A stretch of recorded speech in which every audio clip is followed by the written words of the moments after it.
The two angels arrived at Sodom in the evening, and Lot was sitting in the gateway of the city.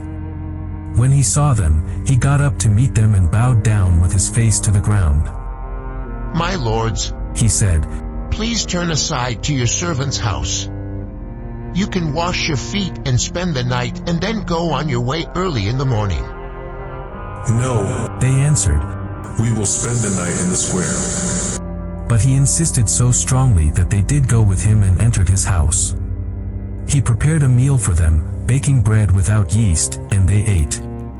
Before they had gone to bed, all the men from every part of the city of Sodom, both young and old, surrounded the house.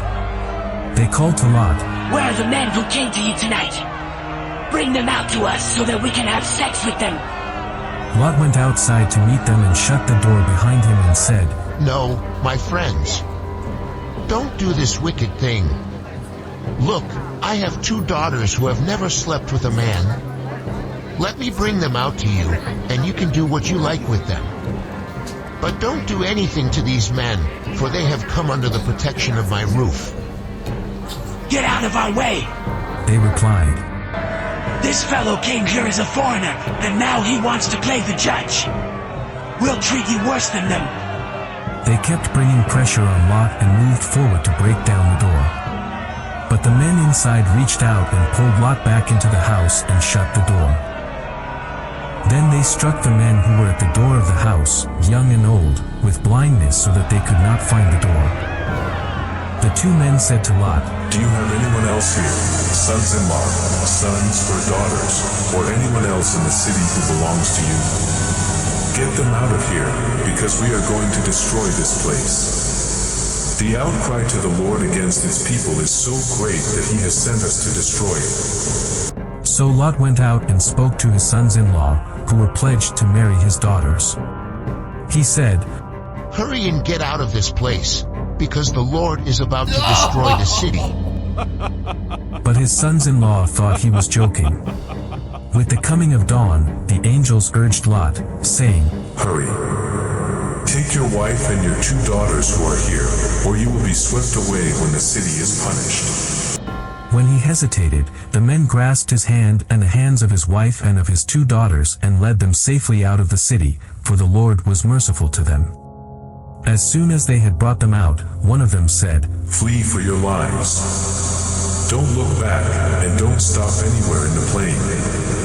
Flee to the mountains, or you will be swept away." But Lot said to them, "No, my lords, please. Your servant has found favor in your eyes, and you have shown great kindness to me in sparing my life.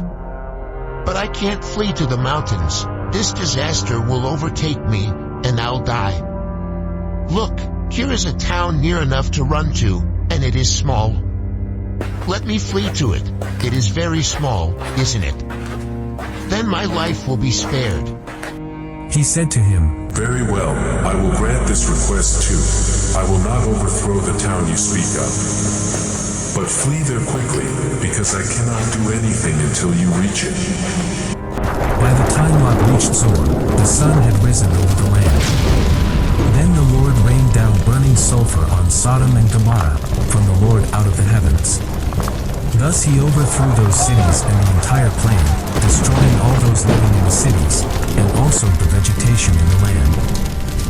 But Lot's wife looked back, and she became a pillar of salt.